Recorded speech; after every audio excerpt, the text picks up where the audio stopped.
Welcome to Behind the Page, the Eli Marks podcast, with your hosts, John Gaspard and me, Jim Cunningham. Jim. Johnny, whoops, Johnny. How you doing? I'm good. I'm glad to be back. Everyone has listened to episode 411 by now, and they've said, boy, he put a lot of extra effort into that one. A lot of little sound bites, this and that. Is he going to do that every time? And the answer is no. The answer is no. I'll tell you right now. And we know I'm not doing it, so you are useless in that department. Well, in many useless. That's not the only department I'm useless in. There's a long list. But anyway, besides listening to Chapter 12 of The Miser's Dream, we're also going to revisit an idea or two from Morgan and West, who I've said in the past are two of my favorite magicians in the world. You've read their book, Parlor Tricks. It's terrific. And I've seen them perform. And in fact, I own one of the tricks that they marketed because you gave it to me. And it's their Cards Across trick? Yeah, it's dynamite. So and my only regret is that I was not part of this interview. I don't know where I was or what I was doing, but I was too busy. Yeah. Well, we've apologize. Fixed scheduling issues since then. And like I've said, I'm sure before, I'd love to have them back. Yeah. I have had some email conversations with Reese. They're just really busy guys. They're really smart entertainers, and they're busy all the time. Yeah. So that's what happens to good, smart entertainers. They're busy all the time. Yep. So I would love the opportunity to actually converse with them because I think they're tremendous. And I had no problem pulling a thought from them for this episode because they, like Penn and Teller, are like very visual and very verbal in their work. And like Teller had talked to us about, they have looked to another medium when it comes to shaping their act.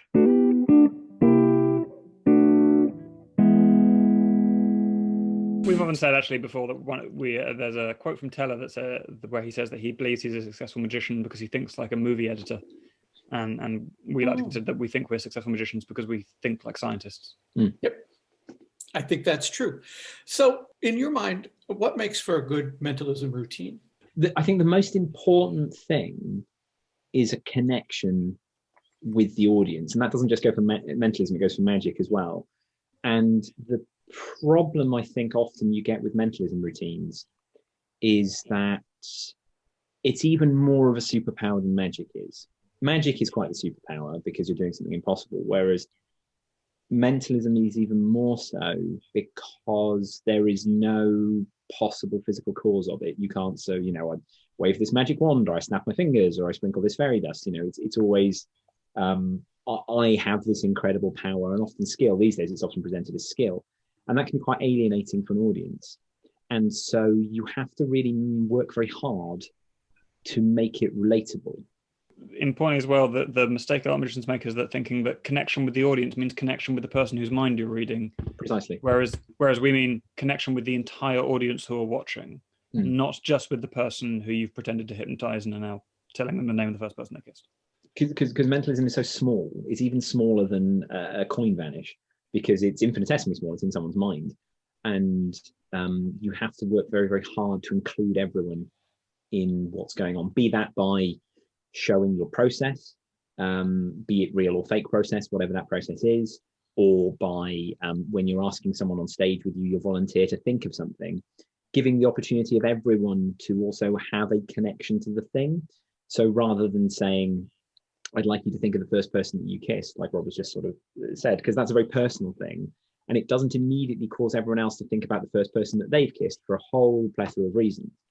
Whereas if you say to someone, I want you to think about the supermarket that you prefer to shop at, then everyone sort of instantly has an opinion. It's a very relatable thing. It's a very instantaneous reaction to that.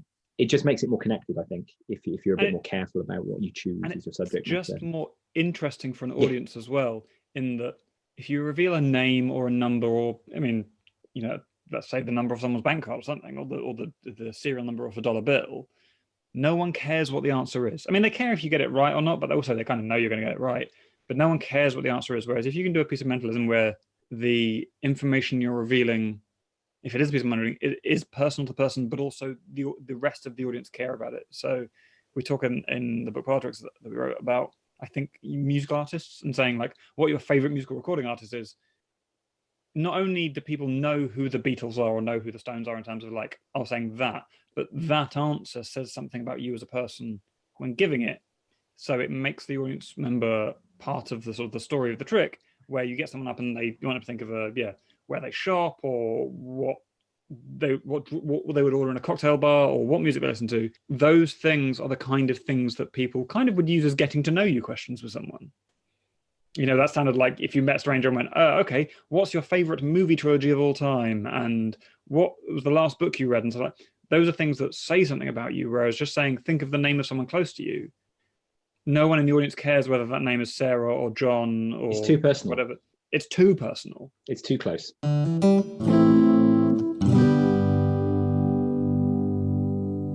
I love that line that which one of them said earlier, because mentalism is so small, it's even smaller than a coin vanish. Yeah. That's an interesting idea to think about mentalism being such a small thing. Yeah, the knock always on mentalism, I think, is that it's convoluted and it's not engaging, and but when you see somebody who, like Morgan and West, who are just darn good at it, it can be mind-blowing. In fact, religions could be based on less. It really is, in the right hands, it is incredibly powerful. And I really liked the idea that you're not just you have to engage the entire audience in this, not just the person you're working with, the audience member who's on stage. It's important. I mean, that's revelatory for me. I don't do much mentalism, but I do enough where I was like, oh, yeah, that's a much better, asking a get to know you question is a much better idea than. Yeah. Let me think of the four numbers that you're thinking of. It's just very smart stuff. Really, really, really smart. If any magicians out there haven't picked up the book, Parlor Tricks, I believe it's in its second printing now. It's well worth picking up and looking through, because they take you through that entire act, that hour-long program, with videos and with notes and footnotes on why this is where it is and why they're doing this and how this idea came to them. I'll also put in the show notes a link to their original interview with us, which is, actually interview with me, because you weren't there, sorry, which is much longer and was just a fascinating interview there. Anytime I get to England, which isn't all that often, but is more often than not, I always look to see if I'm going to be anywhere near where they're performing, and that hasn't happened yet, but I hope to at someday get to go see them live over there after having seen them live here, and even actually putting them in the Eli Marks books. They appear unnamed in the Magic Square as the hosts of a gala magic evening at the Magic Convention. We don't call them Morgan and West, I don't think. Maybe we do. And they're also mentioned in one of the other stories somewhere, because Eli is a little ticked off that he knows Harry likes Morgan and West better than he likes Eli when it comes to being a magician. In the show notes, if there's a way to, I'm sure it's available because I've seen their cards across. If there was a link to that, if that's on YouTube, that would be a good thing, because it's really great. It's a pretty foolproof Cards Across. It's really great. And if you don't know what Cards Across is, check the show notes and watch it, because it's really fun. Although our friend Suzanne taught me a killer Cards Across that is, it's not self-working. No magic trick is self-working. But we found that out, didn't we? We did. But it's if you ever get a chance to see Suzanne doing her Cards Across, she just took some ideas from other places and went, oh, why don't we do this? And we can do that. And I've done it twice now, once in front of a bunch of grown-ups and once in front of a bunch of kids. And I didn't screw it up. And the grown-ups were like, their eyes were rolling to the back of their head from the pain in their brain. Wait a second. Now, how does she have 13 cards and he has 7? How did I watched closely. I didn't. Yeah, of course you didn't. You did watch closely. You didn't see it, did you? That's awesome. Yes, we love that. And speaking of we love that, we're trying to remember to do this every episode. I'd been wanting to do it throughout season 4 and just flat out forgot. But last time we started the I love that segment in which each of us offers something that you, the listener, might love as well. I'm going to go first again because I know I'm prepared and I think you're prepared. I am. You are. Well, do you want to go first? No.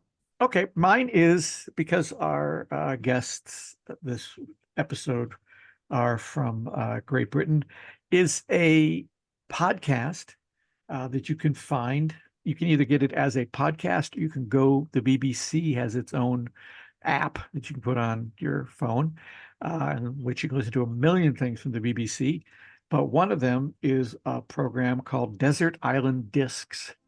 It's a simple premise. Every week they have a guest on, usually a celebrity or a politician or someone of note, and they talk about their life over the course of 30 minutes. And they also play segments from 8 of the records they would take with them to a desert island if they could only have 8 records. And the podcast and the app, well, particularly the app, the BBC app, goes back, I want to say, to 1967. It's mid-60s. So you can go back and listen to Alec Guinness talk about his 8 favorite discs, or John Gielgud, or Kathleen Turner when she was in London doing The Graduate, or Dudley Moore before he came to the US, talking about his favorite 8 singles, and then being interviewed about his life. And because it was a radio program and people could tune in at any time, it's a feature they have to do that I just love. Virtually every time they come out of a song and they're going to ask the person the next question, for example, for you, the song would end and the interview would say, "Well, Jim Cunningham, at that point, you're 30 years old." And they use the person's name throughout because you could be tuning in at any time. Sure. And you just never know. Whereas I know there are podcasters who do that for a joke, like you're going to tune into the middle of a podcast. But it is fun that they've made it sort of a rule. You have to say the person's name 8 to 12 times during the episode. Well, I will absolutely check Desert this. Island Discs. Well, I'm not going to make you do all 8. I'm not going to do 30 minutes with you, but I'm going to, at the end, they say, okay, those are your 8 discs. You can only take one. We can only save one because there's a flood. Which one do you save? So I'm going to ask you, Jim Cunningham, what's the one song that if you're on a desert island all by yourself and you can only listen to one piece of music until you're rescued, assuming you are rescued, what's it going to be? Under Road, Bruce Springsteen. Born to Run album. No hesitation whatsoever. The screen door slams, Mary's dress waves. Like a vision she dances across the porch as the radio plays. Roy Orbison singing for the lonely. Hey, that's me and I want you only. Don't turn me home again, I just can't face myself alone again. Don't run back inside, darling, you know just what I'm here for. So you're scared and you're thinking that maybe we ain't that young anymore. Show a little faith, there's magic in the night. You ain't a beauty, but hey, you're alright. Oh, and that's alright with me. I think that is the best song ever written. I know that seems like a stretch, but for me, that song hit me when I heard it for the first time over the phone. A friend of mine called and said, "You got to hear this guy." And he played it for me over the phone. I said, "What the hell? Who is that?" And he said, "It's a guy he's out of Jersey named Bruce Springsteen. Have you ever heard of him?" I said, "Never heard of him." And this would have been 1976 is going to be my guess on this. And it's been all Bruce Springsteen all the time, pretty much since then. I've ridden in your car. I know.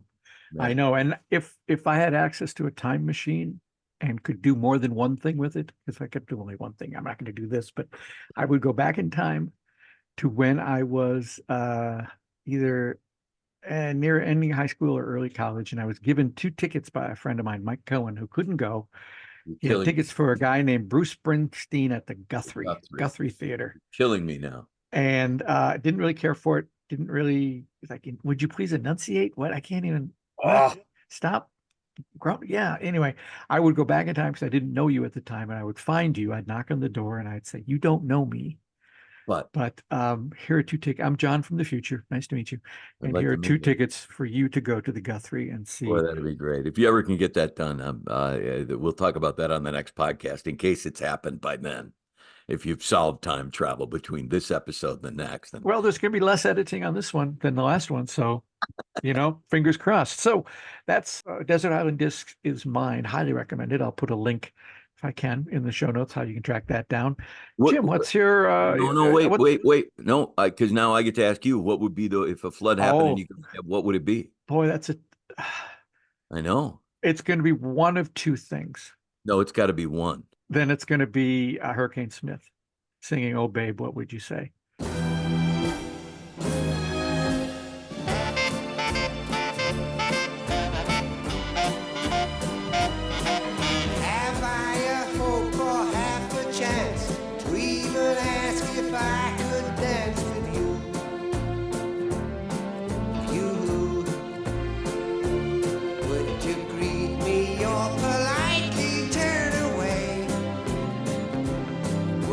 Suddenly be sunshine on a cold and rainy day.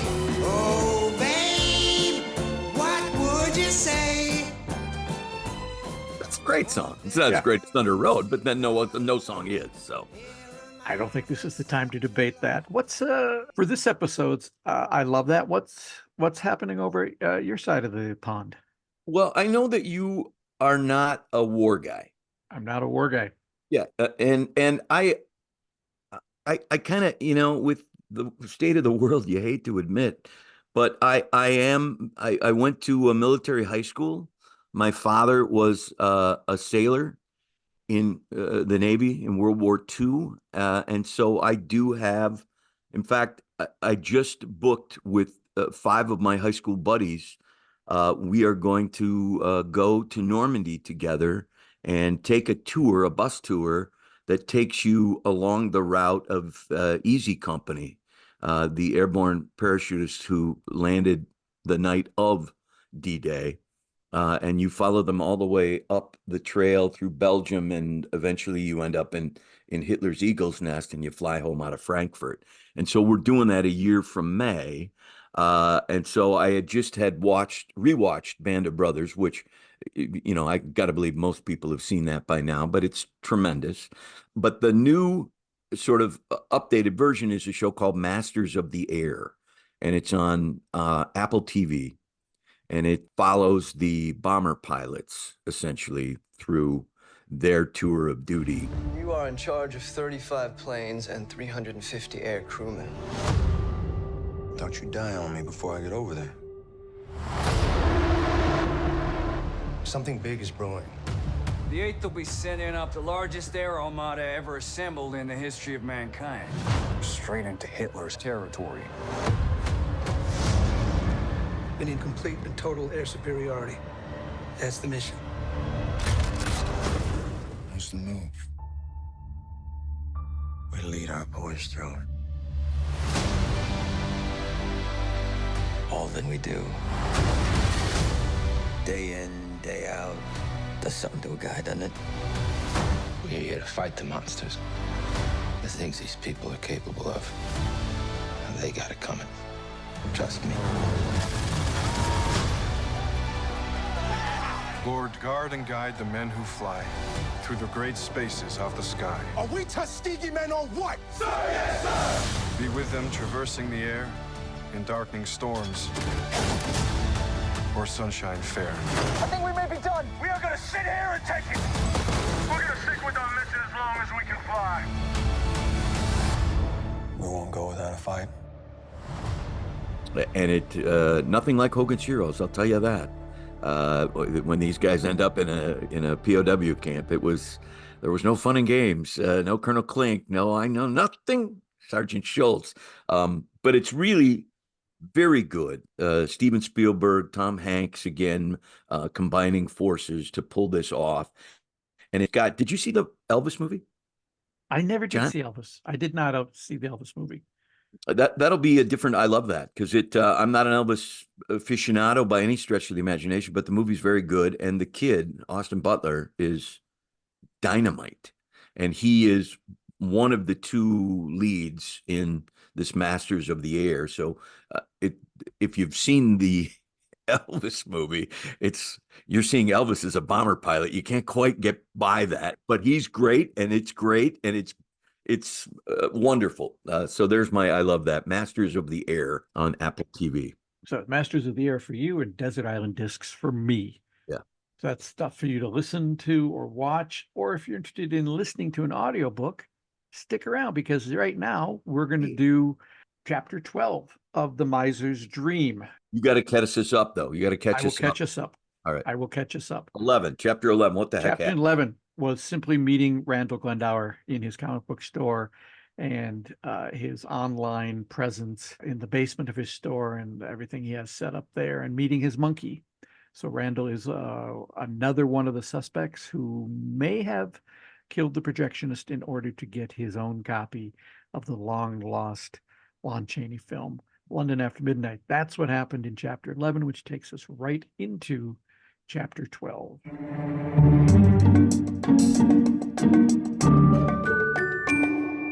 Chapter 12. As I left the comic book store and crossed the parking lot, my head was still vibrating with the heavy thump of blaring rock music and chiming cash registers, so I think I can be excused for not hearing or feeling my cell phone ringing in my pocket. I finally recognized the familiar sensation before the call went to voicemail and clicked on the phone, despite the announcement on the screen that this call was coming from yet another unknown caller. "Hello," I said too loudly, still trying to regain my auditory balance after the sensory overload of the store. "Hi, Eli. Sorry to bother you." The voice was familiar in the "I'm pretty sure I've talked to you before, but probably not on the phone" sense. "It's Tracy, from the theater next door." "Tracy, yes. Hello, how are you?" I sputtered, overcompensating for no apparent reason, trying to remember the last time we'd spoken and then remembering the image of her unconscious in the hospital room. "I mean, really, how are you?" "I'm okay," she said unconvincingly. "They've released me from the hospital, so that must mean something." "That's great," I said, fumbling for my keys with my spare hand and hitting the unlock button on the car key. "Yeah, well, that's why I'm calling. I'm sorry to bother you, but I'm at the hospital and they won't let me take a cab home, and I don't have my car, so I'm kind of stuck here." "Okay," I began as I slipped into the front seat, but she was still talking, so I stopped. "I called Megan because, she had come to the hospital with me, and she's not able to leave her store, but she suggested I call you instead." I was just about to close the car door, but stopped in mid-motion. "She suggested that, did she?" "She did. She said something like, 'I bet he'd love to pick you up.'" There was a silence between us as I quickly sorted through the mental haze I suddenly found myself in. If the situation were reversed, I would never, ever, in a million years, suggest Megan pick up Quentin Moon from anything or anywhere. Yet here was Megan volunteering me to act as chauffeur for this attractive single woman. Was this some sort of trust exercise? Or was Megan simply lacking the jealousy gene in her DNA, making her an even better person than I had already suspected? I'm not sure how long I sat there considering this, but eventually Tracy must have thought the connection had broken. "Hello," she said tentatively. "You still there?" I snapped back to the present moment so quickly I nearly gave my brain whiplash. "Yes, sorry, just driving," I lied. "I'll be there in 20 minutes. "I'll bet this wasn't how you expected to spend your afternoon. Sorry to make you change your plans." "Not to worry. The truth is, I rarely have anything resembling a plan, let alone the plural." This made Tracy smile, not for the first time on our short drive from the hospital to her apartment. That raises an interesting question. What's a typical day for a magician? I shrugged as the light changed and I touched the accelerator. Sadly, I don't really ever have an agenda. My day is just mostly dealing with crap as it comes in. Not unlike the life of a theater manager. I glanced away from the road for a second to look at her. She looked normal, if a bit pale. A white bandage above her temple was almost completely covered by a knitted stocking cap, which held her wild red hair in place. And how did that happen? I mean, you becoming a manager of a movie theater. It was certainly not by design, she said with a smile. The awkward feelings I'd had at the start of the drive were beginning to dissipate, but it still felt odd. Tracy was a decidedly attractive woman, but I wasn't aware of any amorous feelings on my part, or, for that matter, on her part.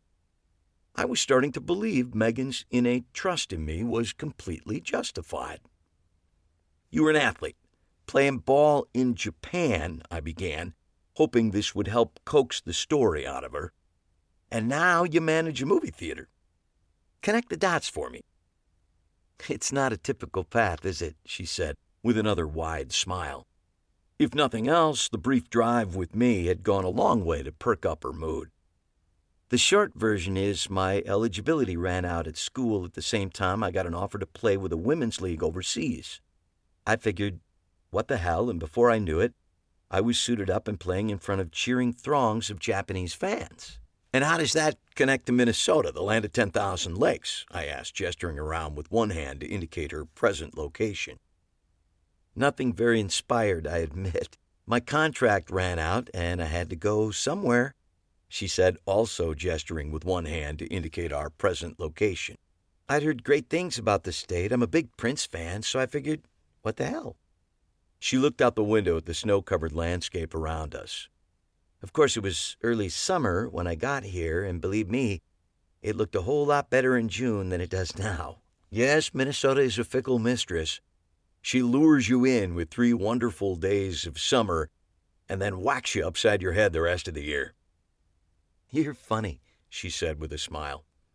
Oh, I bet you say that to all the funny people, I said, and then stopped. Okay, this definitely felt like flirting, but it was too late to pull it back. This is me, she said, pointing to a 3-story apartment complex on the right. I pulled into the short driveway which led to the front door and lobby. As the car came to a stop, she turned to me, her big green eyes sparkling. Can I repay your kindness with a cup of tea and some homemade but admittedly not great chocolate chip cookies? Her smile was as inviting as her offer. I sifted through all the responses which flooded through my brain and was about to land on one when I noticed the mailman, just heading toward the apartment building. He was sorting through a thick handful of mail as he walked and didn't see a patch of ice in the center of the sidewalk. He hit the ice at full stride and his feet nearly jerked out from under him, but he was able to right himself at the last moment. He looked down at the offending ice patch and then checked the sidewalk ahead of him before continuing on his now slower course toward the front doors. A phrase moved up through the distant corners of my brain, suddenly appearing out of the depths of my consciousness. If you don't want to slip. I had a sudden memory of my late Aunt Alice, a lovely but firm presence throughout my teen and young adult years. It was one of her favorite phrases, which she returned to time and time again whenever I found myself on the outer edges of getting into trouble. If you don't want to slip, Aunt Alice had always said with conviction, don't go to slippery places. Slippery places, I repeated out loud. What's that? Tracy asked, looking around, clearly not sure who I was talking to. Oh, I said, snapping out of my reverie. I was just thinking this time of year there are a lot of slippery places. Tracy nodded in agreement, as it was a hard statement to argue with. Thanks for the offer, I continued, putting both hands on the steering wheel to provide a visual indicator I wasn't getting out of the car. but I've still got some more errands to run. I'll give you a rain check, she offered, then added, or a snow check, if that exists. Sure thing. Feel better. I feel better already, she said. She suddenly leaned over and gave me a quick kiss on the cheek, and then just as quickly climbed out of the car. Sorry, sometimes I'm impulsive, she added before swinging the door shut. Out of habit, I watched to make sure she made it to the front door safely, and noticed as she deftly sidestepped the patch of ice which had nearly done in the mailman. Then I backed down the driveway, feeling like I had just narrowly missed a dangerous patch of metaphorical ice myself. I found a parking spot in front of Chicago Magic and sat in my car for several moments, writing, rewriting, and then rewriting a quick text to Megan. I gave the words one final read, my index finger hovering over the send button. I got Tracy safely home from the hospital per your request. I considered, again, eliminating the per your request portion of the text, decided to keep it, thought about deleting the whole thing and starting over, and then took the plunge and pressed send. I sat in the car, grateful not for the first time I had opted for the seat warmers, looking at my phone, trying to will it to reply. It was slow in coming, so I turned my attention to the theater marquee, which still read, "Guess who's coming to my dinner with Andre?" Then my hand felt the phone vibrating with a response. I unlocked the screen and read Megan's one-word answer, TNKS. I studied those 4 letters for way too long, looking for hidden meanings and striving to determine what tone of voice had been used to compose this maddeningly succinct reply. Rather than dwell on it, I opted for action and quickly typed a response I hoped would elicit a more detailed response. I'm back at the store. Again, the response seemed to take, if not eons, then certainly hours to appear. It actually arrived in less than a minute, and when it did, it provided even less information than the last text. Her response consisted of a single letter, K. I stared at the letter far longer than was necessary, and then stared out the car's side window for inspiration for a response. I'd been in the car so long that the windows had begun to fog over, which was fine, as inspiration was nowhere to be seen. In desperation, I typed 2 keystrokes, making a smile face, and hit send. I don't know how long I waited for a response, but it never came, and I finally gave up, shut off the car, and trudged through the snow and into the store. I found Harry alone in the shop, seated on his trusty stool, paging thoughtfully through Quentin's magic book. He held a pen in one hand, which suggested he was actually making notes in the margin, which he only did with the best books in his collection. He glanced up at me as I entered. "Back from interviewing a person or persons of interest?" I nodded. "Did that this morning, and then I picked up Tracy and brought her home from the hospital." This statement garnered his full attention, and he looked at me intently over the top of his reading glasses. "Did you know?" "Yes," I said, trying to sound nonchalant but not getting anywhere near it. "Megan suggested I do it." Upon hearing this, he actually closed Quentin's book. "Did she know?" "Yes, she did." "I see." He glanced down at his watch. "Well, since you're here," he began, but I waved the thought away with my hand. "Inventory. Absolutely. Let's get to it," I said, with cheer that wasn't entirely forced. I clapped my hands together, looking for the best place to begin. "Actually, I was going to say that since you're here, perhaps I'll take this opportunity to take a short nap. If you don't mind watching the store." He lowered himself carefully from the stool and picked up a bookmark off the nearby counter, inserting it neatly into the book. "No problem," I said. He began to walk toward the curtains which led to the stairs to our apartments. "Harry, you feeling okay?" He turned back. He looked tired, but he hadn't lost any of the twinkle in his eyes. "Never better. Just need a nap." Okay, I said, deciding not to push the issue. He got almost to the curtain, and then my voice stopped him again. Harry? He turned, apparently not in the least annoyed at the second interruption to his impending nap. Yes? I wasn't sure how to phrase my question, and after one or two false starts, I finally blurted it out. Do you think my act is any good? He gave the question a long moment of serious consideration. Eli, I don't know. I liked it when I saw it, but I really haven't seen you perform it in years. It's essentially the same, I said. It is? And that's problem one, he said, stepping away from the curtain and crossing to a counter where he placed a hand to steady himself. How is that a problem? You're always railing against magicians who are constantly changing their acts. That's true, but an act is a living, breathing entity. It should change and evolve as you change and grow, just not on a whim. You're saying I'm not growing as a magician? A defensive tone had begun to creep into my voice, and I did nothing to mask it. By no means. I would never be so presumptuous. But I will say this. I'm a retired magician, and I'll bet I still practice more than you do. What for? To tune up the act, like a car. Take the engine apart, see if you're getting the most out of each piece. Look at each effect, each move, each sleight, each segment. Really ask yourself why you're making this move here or saying that line there. But you always say if it's not broken, don't fix it. I do indeed, he said with a smile. But from time to time, I think you have to check under the hood to see if, in fact, anything is broken. I began to answer him, but realized he was right. You think I'm skating by? That's not for me to say. That would be your call.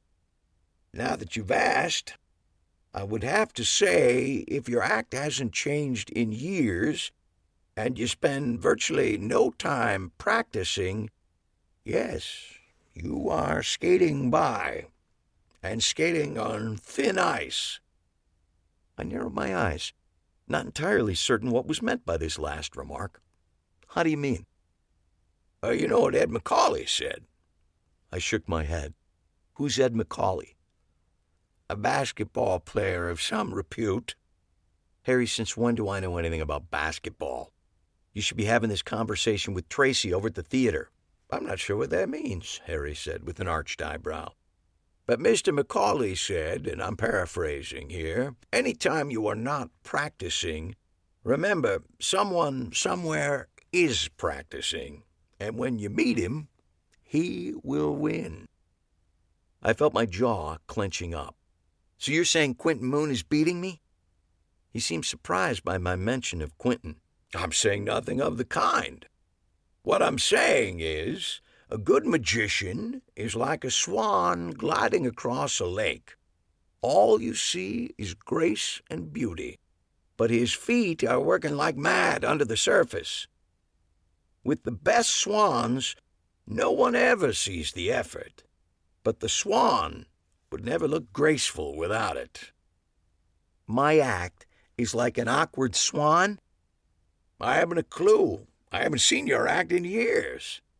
But I'd be happy to sit with you and critique it at any point. His tone was warm and, in his own way, loving. I felt my jaw begin to unclench. Not just now, I said, but I may take you up on that. It's a standing offer, he said, heading back to the curtain. After my nap, do you care to join me in a spot at dinner? I shook my head. I think I'll stay in tonight, I said. And practice? He said with a wicked smile. Probably. Attaboy. He disappeared through the curtains. I stayed in the shop until closing time, and then spent the rest of the evening in my apartment practicing my act for the first time in I can't remember how long. I started looking at everything I'd been doing for years and asking myself why I did it that way. It was much harder than I had anticipated, and when I finished for the evening, sleep did not come easily. When it finally did, most of the night consisted of me dreaming that I was dreaming. Clifford Thomas provided a running commentary for this dream within a dream, during which he kept repeating his bizarre story about dreaming he had somehow repressed a murder. And then, still dreaming, I would wake up and not be entirely certain that the story wasn't about me.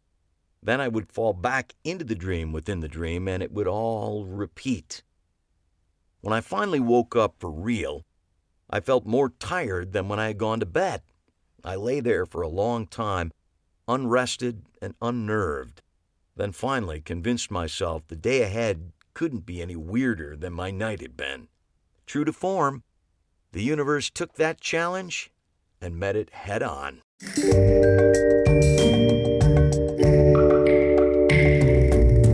Okay, so I just have to give credit where credit is due here. When Eli is sitting in the car and he can hear his late Aunt Alice's voice saying to him, "If you don't want to slip, don't go to slippery places." I heard that from my good friend Jim, who heard it from his mother. Mm-hmm. And it is, I would say those are words of wisdom. If you don't want to slip, don't go to slippery places. And I think now that I've lived with it for a long time, I can neither confirm nor deny this, but I think it might be something out of AA. I think that might be a Bill W. Well, quote. you've done the play. Yeah, that's not in the play, but I think in the big book. Not that I would know, and not that I would be ashamed to tell you, but you wouldn't tell me because it's one of the letters is anonymous. Yeah, but I could tell you that I'm in the club. I just couldn't tell you who else is in the club. I'm not in the club. I'd like to. You're in plenty of other clubs already. I am. A lot of clubs will have me, and that says nothing good about them. I'll be honest about that. But I don't drink. I never have. I don't do drugs. I never have. And so I can only pretend to know, but I'm pretty sure that has some connection to Alcoholics Anonymous now in hindsight. Well, if anybody knows, let us know. We can. Oh, I'm sure. We can reference that at some point. Boys, I'm looking at the clock. We got to get moving. This is getting to be a long episode. We had a great time with Morgan West. We've got a couple great recommendations for you in the I love that segment with Masters of the Air and Desert Island Discs. Next time we have a fun one. We're going to talk to an actor and magician named Jonathan Sadowski, who I discovered when I bought his trick Predicto, because I had to go make a presentation to a bunch of fourth graders and I needed a good trick. And although I have, as I've mentioned, I love Suzanne's Cards Across, and the kids liked that quite a bit. Predicto is a little better focused. Certainly was for that group. And the group of fourth grade. The fourth graders. I remember as I was starting it and they're all surrounding me. And I said, I'm not going to do a lot of terminology for you guys, but there is one term that that I know that magicians use. I'm not a magician, but I've heard them say this. And that's when there's a burner in the audience. There's someone who's just burning your hands and all they're doing is watching your hands. And this little girl said, "That's me, isn't it?" And I said, "Yes, that is you," because she actually crawled on the floor underneath me to look up at the bottom of the deck to see what I was doing as I was doing the trick. Magic for kids is it's a tough crowd. That's work. That resembles work. I can't do it. Is that part of your community service? Yeah, I think I should have gone to prison. It would have been easier than doing that. Anyway, that's next time we're going to talk to Jonathan about another great interview where someone kind of has magic as a sidelight, but does something else. In his case, he's an actor and he has worked with one of Jim Cunningham's heroes. Yes, indeed, he has. Mr. William Shatner. So we'll have some great stories next time, and then we'll also do chapter 13 of The Miser's Dream. We'll see you folks then. Bye-bye. Lucky 13 coming, everybody. Brace yourself. This has been Behind the Page, the Eli Marks podcast, with your hosts, John Gaspard and Jim Cunningham. Produced by Alberts Bridge Books at Grass Lake Studios. Find this podcast and all the books in the Eli Marks series at elimarksmysteries.com. That's ELIMARKS Mysteries.com. And thanks for listening.